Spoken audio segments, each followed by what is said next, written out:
5, 4, 3, 2, and cue.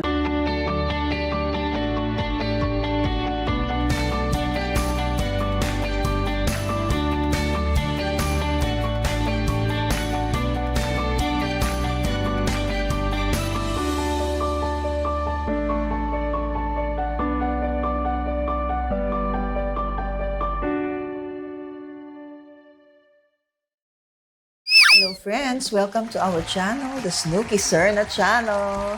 Isang world-class entertainer po ang makakasama natin dito sa the Snooki Serna Channel. A songwriter, actress, and one of the top female singers we have in the industry today. Ang bida po ng 2024 Metro Manila Film Festival entry, isang himala. Excited na po akong makilala siya. Miss Aisel Santos Zambrano. Hello! Thank you for having me here. Hello, La Diva Aisel. Kamusta ka na? Mabuti po. Congratulations sa iyong entry. Thank you Manila so Film much. Festival lang Yes. naman, ang himala. Sasakay ka ba ng karosa? Opo, excited kami Oh. sumakay sa karosa. Nabalitaan ko, Ais, di ba? Itong movie became a stage play. And Yes. all of the cast from the stage play, kasama mo rin sa movie Yes, version. opo. Yung Si- aming pong cast ng 2018-2019, actually second batch na po kami. The first was 2003 Oh, diba? with Miss May Bayad, Miss Isay Alvarez, Tita Dose, Cynthia Wico. Yeah. So they were the first Himala musical Mm. and we are the second batch. So 2018-2019. Ito pong cast namin, lahat po ay nasa pelikula. Tsaka it tells me something. Di ba, yung second installment yung sa inyo, tapos kayo yung parang kinuha for the movie version. Nice, Kaya congrats. malaki pong pasasalamat ng buong cast sa tiwala pong ibinigay sa amin. Lalo na't kami ay mga teatro na idadala po sa mainstream film. Thank you for their trust. Ikaw ba, nung bata ka pa, talagang hilig mo ng kumanta? Musically inclined ka naman talaga, guys? Ang sabi ng nanay ko, 1-year-old pa lang ako. Ito niya to, lagi niya kinakwento yan. I was 1 year old during the EDSA Power Revolution. So that was 1986. Lagi daw pinatutugtog sa TV ang Ibon ng may layang lumipad. So at 1 year old daw, habang nasa crib ako, kinakanta ko daw yung melody noon. At 1 year old? Yes. So lumaki po akong kumakanta-kanta, mahilig makinig, mahilig kumanta. Genius yun, at 1 year old. Biro mo Sabi ko sa mami ko, hindi nga oo daw Hindi, po. naniniwala ako doon. Naniniwala po? ako. Kasi hindi pagbubuhat ng bangko, nagbasa ako, nagsalita ako, fluent at ay 1 year old and a half. Akala ng mami ko, 2 years old at the most. Yeah. Sabi na, naposes yata ito kasi nagsalita ng diretsyo. Sino ba ang greatest influence mo sa music, Ace? My dad is a musician. He plays the guitar, he sings very well. So, yung listening niya, naging listening ko din. So, he's a big fan of Stevie Wonder, The Aretha great Stevie Franklin, Earth, Wind, and Fire. Ang ganda naman. Opo, so kayo ng unang listening ko. And eventually, were they your influences also? Yung mga Earth, Wind, and Fire? Yes. So, nung growing up, I wanted to sound black. kasi yun yung naging listening ko, Michael Jackson, ganyan. Ikaw lumabang ka sa mga maraming contests, singing contests. Actually po, ako ay nag-contest lang ako. Siguro may mabibila kong 3 kasi nahihiya po ako. Dahil yung boses ko, nung bata-bata ako, malaki na mababa. Maganda nga yun, di ba? Pero Ace? di ba po, pagka singing contest, kailangan, para manalo ka, bibirit ka Birit, talaga. sa bagay, Hindi, tsaka oo nga. nahihiya po talaga ako. hindi malakas loob ko nung bata ako. So, yung unang singing contest ko was in our barangay. Ay, hindi, kapit barangay. Ipinalista lang po ako ng pinsan ko, si Kuya Rendy. Nakakatuwa naman yung pinsan mo na yan. Mag-bis ka na, ganyan. Sabi ko, Kuya, ayoko. Hindi na sumali ka na. Wala ka na magagawa. Kuya ko yun. Mas matanda kuya. Di kanta naman ako. Nanalo po ako 1-5. Yes! Di ba? 1,500. Ano naman ginawa mo sa 1.5 Ace? Nakalimutan ko na po. Pero I'm sure, inabot ko kay mami yon kasi mabait po ako. Ay, good girl. Mabait na bata. Anong singing contest ito? At saka anong kanta yung kinanta mo? I think I sang a Tony Braxton song. Tignan mo naman, Di ba bata nga, pa na Tony Braxton, ibang mga influence. ganun nga kasi Yes, yung ibang level. boses. At saka ganun yung pitch mo. Parang, ganun yung timbre. Oo. Tapos hanggang sa, my first TV contest was Star in a Million. And then, Pinoy Pop Superstar.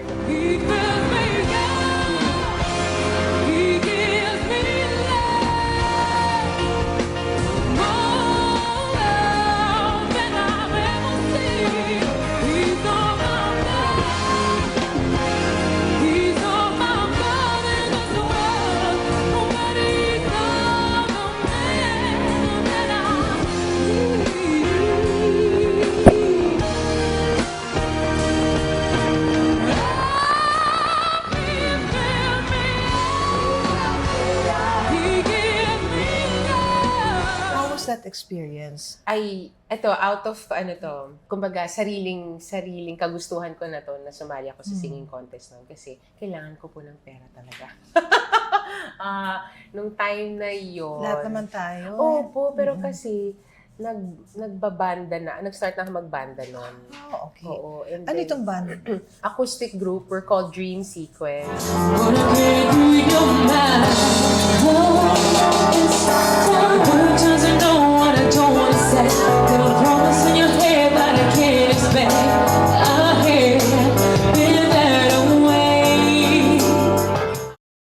So at the time, sikat sina MYMP, sila yung naka-back-to-back namin sa Baga Verde Beef.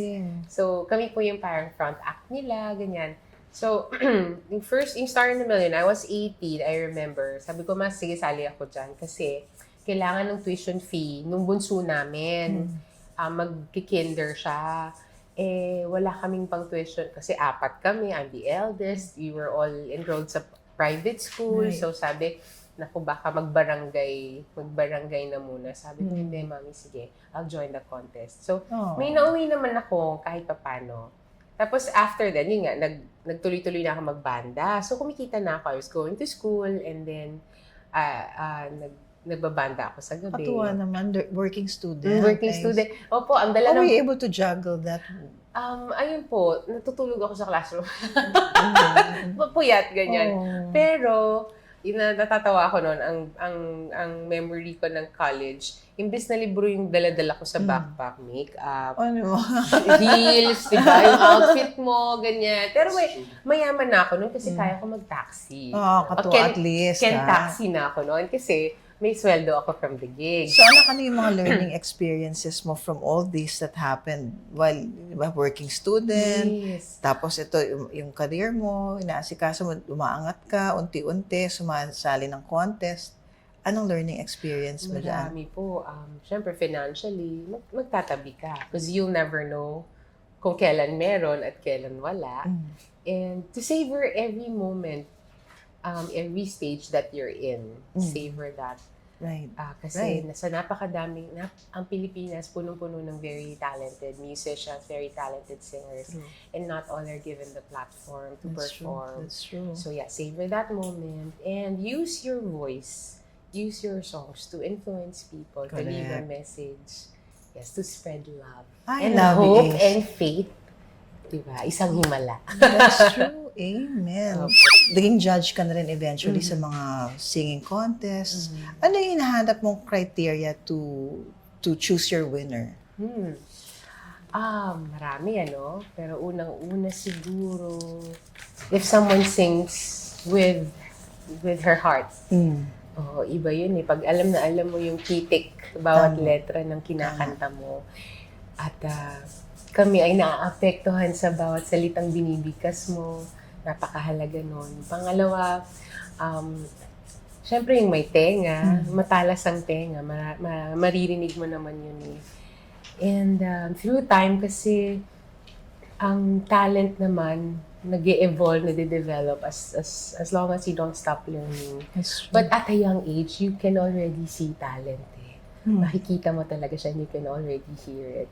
Tsaka ikaw, Bart, na-impress ka rin dun sa, hindi lang sa talento, pero yung earnesty, ano, yung nakikita mo habang yeah. nagpe-perform, yung talagang gustong Yes! manalo because may Oo. gustong patunayan din. Yung mga birit, pagka bumibirit, para sa'yo ba, impressive pa rin yung mga biritera?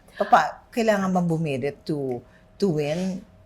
Ano siya eh, for me, hindi siya need. I mean, if you can beat it, not all can beat it. Right. Pero if you can beat it, I mean, it's impressive. Pero it's not all about beat it. Pwede mo namang bigyan lang ng kaunting beat it, but nowhere to place it. That's right. Because you have to tell a story when you're singing. Nais kong maihip ng hanging walang patutunghan. Parang ibong wala ring hangarin kundi ang lumipad ng lumipad. Nais kong lumipad. Nais kong malibot ang mundo sa kanyang kasulok-sulukan. Nais kong makita ang paligid kong puno ng kagandahan. Tell us about your motherhood naman. You gave birth recently to a beautiful 2-month-old baby. Oh, she's 1 year 1 year old? Sorry, 2-month-old. 1 year old. Yeah, 1 year And old. then, please introduce us to your beautiful family. Okay, so I'm married to Mark Zambrano. Hello, who Mark. Hi, Daddy. Nag-meet kami po sa GMA. So, he's a former news reporter in GMA. And then, we're blessed with 2 girls named Zendrine. She's now 4 years old. Hello, baby. Hey, Zendrine, who sings as well. And then Zemira, 1 year old. So, both girls po sila. Ay, naku, it's a joy to be a mom and a wife. How do you manage your career and being a mom and wife at the same time? To be honest, medyo ngayon lang din po talaga ako bumabalik-balik. My husband is very supportive. Though si Zendrine, meron siyang, Mommy, why do you go to work every day? May ganun na siya. Tatanong, why do you go to work every day? So, sasabihin ko to, because Mommy needs to earn money. So, we can buy food, we can pay for the house. Ay, yung mga ganun. Yung but why? Alam mo, never ending yung why niya. Correct.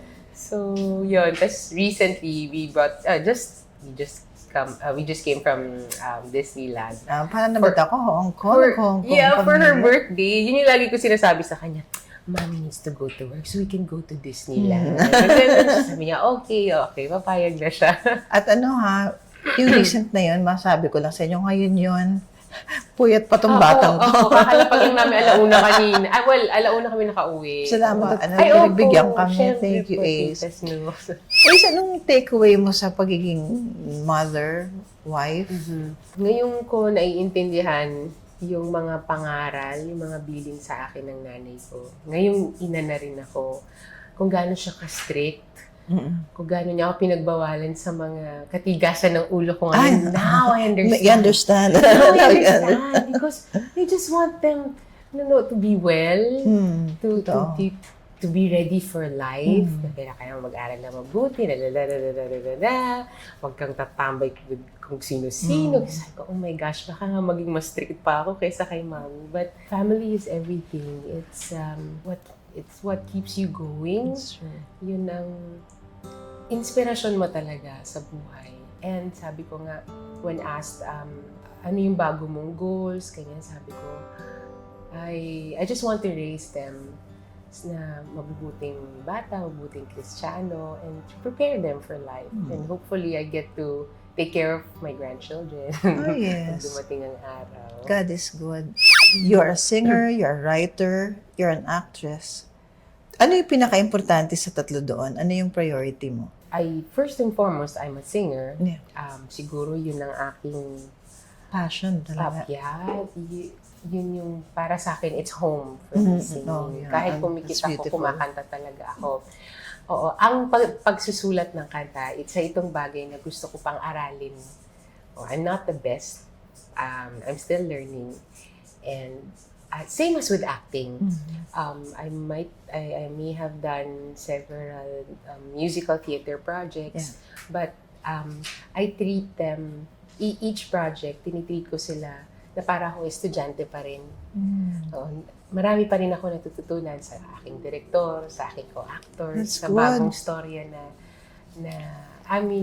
baga, isa sa dula para sa manonood. Ang dami mo nagawa. Meron kang Katie, The Musical, 2013, 2017.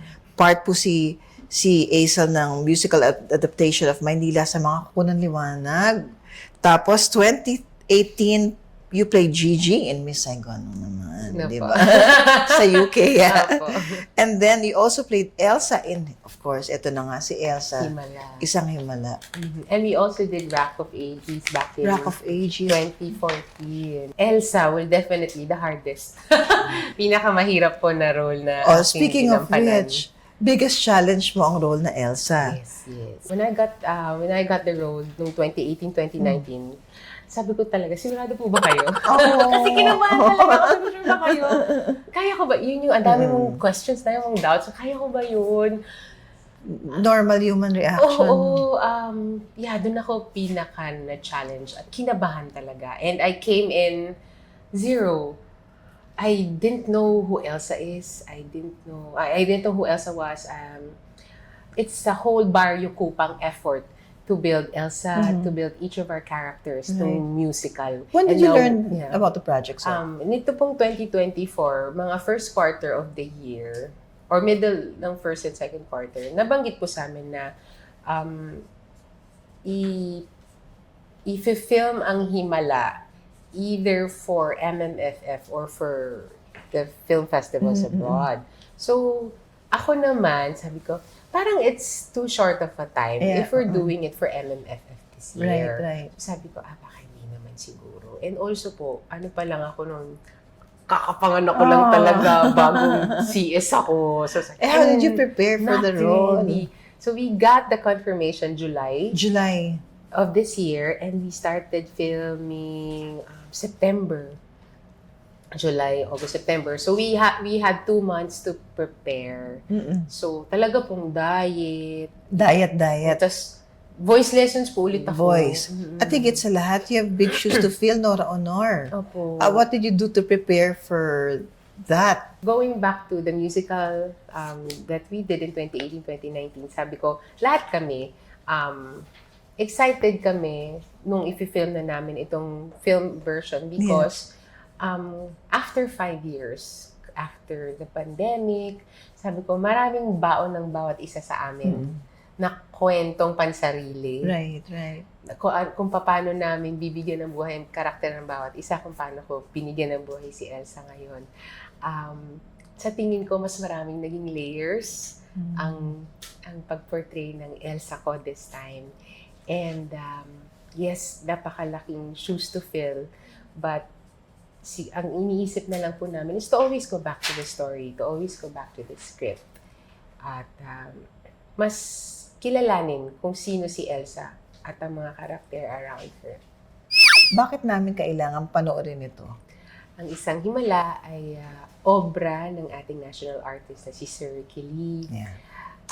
Ang panulat pa lang niya ay dapat nang balikan, dapat nang malaman ng henerasyon natin ngayon, especially the Gen Zs.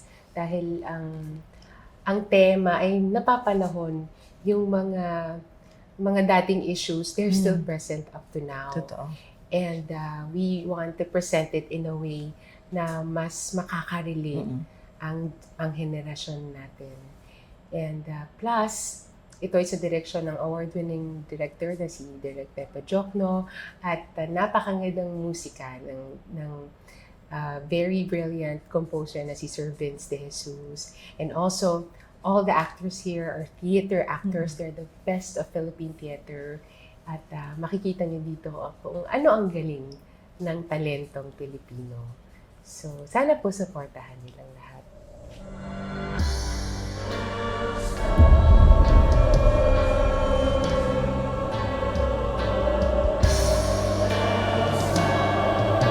Bakit sa'yo nagpapakita ang Birhen? Bakit hindi sa iba?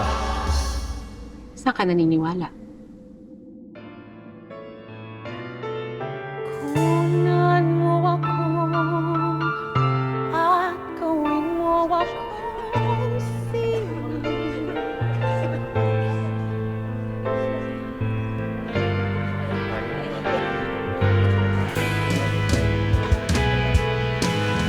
Kunan mo ako at gawin mo akong sining. Gawin mo akong immortal.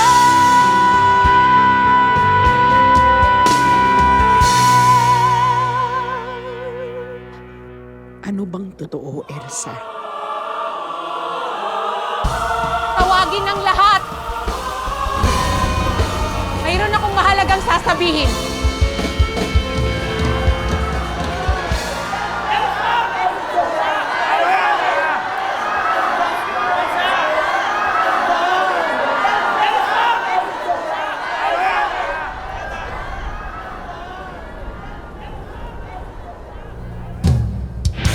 Walang himala, walang himala. Ang himala ay nasa puso ng tao. Ang himala ay nasa puso ng tao. Ang bawat puso ay pusat ng himala. Ang himala ay nasa puso ng tao. Ang bawat tao ay ugat ng himala. Bayang umaawit, ngunit bingi.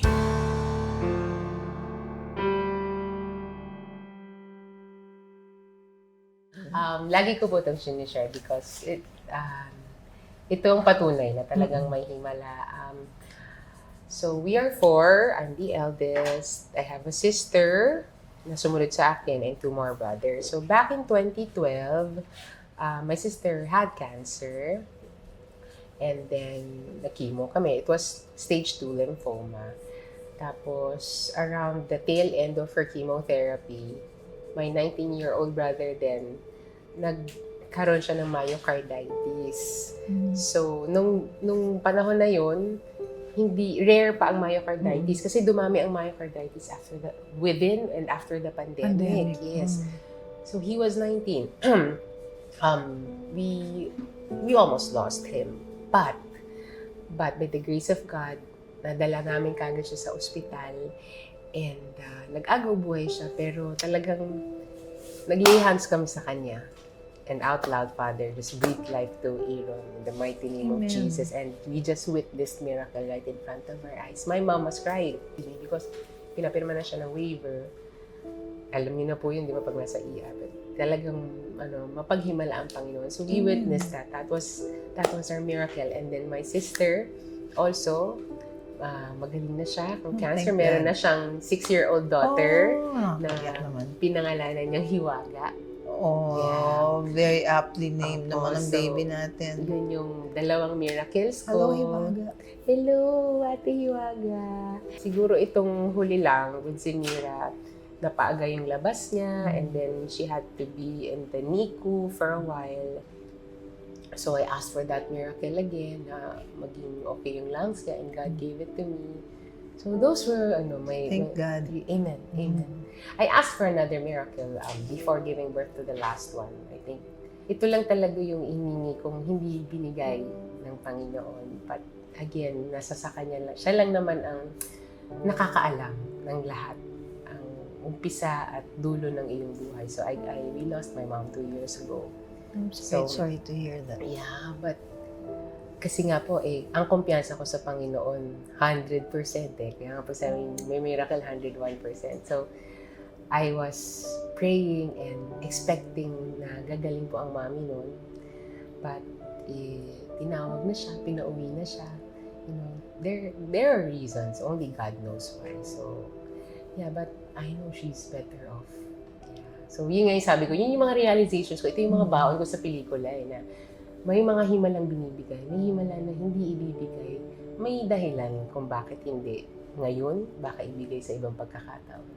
But yeah, sa lahat ng pagkakataon, he's good. And pag may mga bagay ang hindi binibigay sa atin, the biggest prayers that we have, you go back to the simplest of things, like waking up in the morning. That's a blessing. It's himala. Having food on the table, that's himala. It's true. So yeah. Himala can be big or small. Thank you for sharing with us, Ace. That Thank you. it was very inspiring. That was very enlightening. Thank you, anak ko. Thank you, thank Salamat you. po. Salamat. Miss Nako. Hazel, hindi basta-basta. Mga divas Sige ito, mga po. pipika name natin. Nakakatakot. Ang pika name natin ito yung mga nakasama mo sa trabaho, mga kaibigan Oh, mo, okay. mga colleagues sa industriya. Pag nabunot mo ang pangalan, share mo naman yung experiences mo with Okay. them, mga Lahat behind po the ba scenes. ito? Lahat? Baka may mga dito, mga chismis dito, direct, Ikaw, Direct, ma'am. Joke. Ibalik ko, Doc. Ay, so I-improl ako. Hindi, joke Ay, lang. binalik. Hindi, joke lang. Joke. Ito. Sino yun? Teka muna, hanapin ko yung binalik. Wala ko akong binalik. Joke. Ito naman, si Jonah. So, kami po ay tatlo sa La Diva. Yes. Ako yung alto, so she's the soprano. And Jonah ay, kahit noon hanggang ngayon, sa mga contemporaries ko, I would say, isa siya sa pinakamagaling na vocalist. She can sing whatever song. And when you're with her, performing with her, alam mong you can never go wrong. So, yeah. Recently, nakasama ko siya on stage. We had to do it for a Christmas event. And it felt, alam mo yung surreal talaga yung pakiramdam. Sabi ko, this feels familiar. Ang sarap makakanta That's si true. Jonah. But also, na-miss ko si Marie Chris kasi nga, lagi kaming trio sa stage naman. Tananan! Tadadana. Si Morissette. I love Mori. Such a sweet, sweet person. At napakahusay na bata. Bata talaga. Oo, kasi ate-ate, medyo parang sa amin po yata, ako yata yung pinaka, ayoko sabihin matanda, pero pinaka-ate talaga nila. Oo. Ang galing nito. Ang galing-galing ni Mori. And I love her heart. Oo. I'm so happy with her, personal life and career life as well.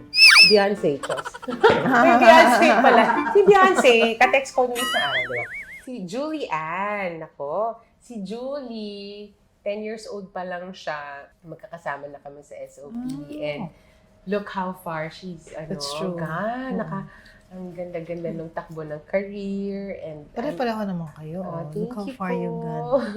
And syempre with Raver, oo, kasi nga, nakita ko siya. Happy, no? Oo, happy na siya. Kasi minsan may mga usapan kami sa dressing room, tungkol sa love life. And finally, I wish, I pray na sila na talaga till the end. And syempre, such a talented lady. She can do everything. So, ayun, siya napaka down to earth. Nakakatuwa. Totoo. I've worked with her in yung mga an out of town show before. Bait na bata. Hi, Julie. Oh, si Ate Reg, Regine Ay, Velasquez. the one and only. The one and only. Ate Reg is may ninang namin sa kasal. Mahal niya lang talaga kami. Talagang, pag sinasabing anak-anakan, totoong anak niya. Ano pa siyang mother hen, Opo, anak niya talaga kami. She would give us advice, karera, sa personal life, sa married life. And he's that one person I really look up to. And I'm very blessed na tawagin niya akong anak. Love you, ate. Ito po, mahal ko. Ayan. Marie Chris. Si Marie Chris Garcia, the other La Diva. Masasabi kong halos pareho kami ng journey sa personal life. We got married, both of us. And 5 weeks apart lang yung babies, yung panganay ko. And yung kanyang anak, si AD. May parallelism, Parang may parallel lives kaya, pa. yung kami yung nagtatawagan. Ultimo, paano mo tinutoothbrushan yung anak mo? Kasi ayaw magpa-toothbrush. Ganon kami. Cute. May sakit siya. Anong Cute niya naman. Ganon kami mag-usap. Sisters. Sisters talaga. So, si Chris, I would say, namimiss ko siyang mag-perform. And I also miss performing with her when you hear Marie Chris sing, you would know that it's her. para kang nakarinig ng anghel. And I'm happy where she is now. May bago siyang baler. Bago siyang bahay. Ang ganda-ganda ng Congrats. house. So, and yeah, sana mas marami pa kaming playdates together with our kids. That, Thank it's you gonna po. happen. Thank you. Thank you so much, Thank you. Tita. God bless po. God Salamat bless you. for having me here. Words to ponder from James chapter 3, verses 9 to 10. My dear friends, with our tongues we speak both praises and curses. We praise our Lord and Father, and we curse people who were created to be like God. And this isn't right. Amen. I would like to thank these wonderful Yes. people who have been with us from the get-go. I'd like to thank Miss Ace Nepomuceno Chang of thank you so much po for my Jill Stewart eyewear. And also I would like to thank Omnident Dental Center. Thank you to Colorete Clothing. Thank you to Miss Bebot. Tita Bebot, thank you. Hair Shop Salon. Lucy Britannico, thank you so much, sis. And of course, I'd like to say hello and thank you to my FG Clinic family. Thank you, Doc Mitzi. And ito, Ace. Ako yung parating nagpapasalamat sa lahat ng mga nag-subscribe na, sa lahat ng mga sumusuporta sa ating munting channel. Maraming salamat po sa inyong lahat, friends, for supporting me. And guys, if you like this vlog, this episode, please like and share, and please press the notification bell. Naku, nakikipress the notification bell. Para malaman nila mga susunod na pangyayari. At saka, ako, no shame, sinasabi ko sa kanila, please don't skip the ads. Alam niyo na. Of course. Dire-diretso lang. Yeah, thank you so very much, guys. I love you so much. And I love you, Ace. So, Oh, thank you. love you po, Ang bait Tita ng batang Snooks. ito. Gusto ko lang sabihin. Ay, Walang salamat po. walang attitude, walang affectation. She's just herself. Thank you. Anak, with all our love, I hope you like it. Of course. I love flowers. So please invite our friends to watch Isang Himala. Yes, Isang Himala po. Magbubukas na ito sa December 25. Papasukin niyo po ang himala sa inyong mga puso. Isama ang buong pamilya at manood ng Isang Himala sa direksyon ni Pepe Jokno. Isinulat po ni Sir Ricky Lee, ating national artist, and music by Vince De Jesus. Magkita-kita po tayo sa sinehan. Isang Himala, December 25. Thank you. And Hazel, I want to also say Merry Christmas. Yes! We're greeting you a Merry Christmas, Merry guys. Christmas po! Ilang araw na lang, Pasko na. Oo nga. Nako, enjoy your Christmas. Be safe, be healthy. God bless every one of you. Ay nako, it is always po a pleasure to be talking to a world-class Filipino talent tulad ni Hazel Santos. And what's so special about this multi-talented woman is she continues to share her talent with all of us. Kaya naman po kaabang-abang panoorin ang Isang Himala ngayong Pasko sa Metro Manila Film Festival. Ito po si Snooki Serna. Maraming salamat po sa patuloy ninyong suporta at pagmamahal.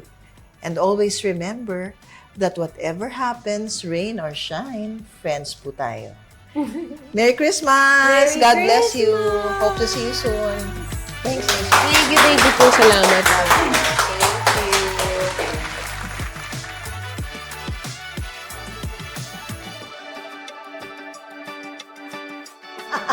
Okay yan. Sa editing na lang.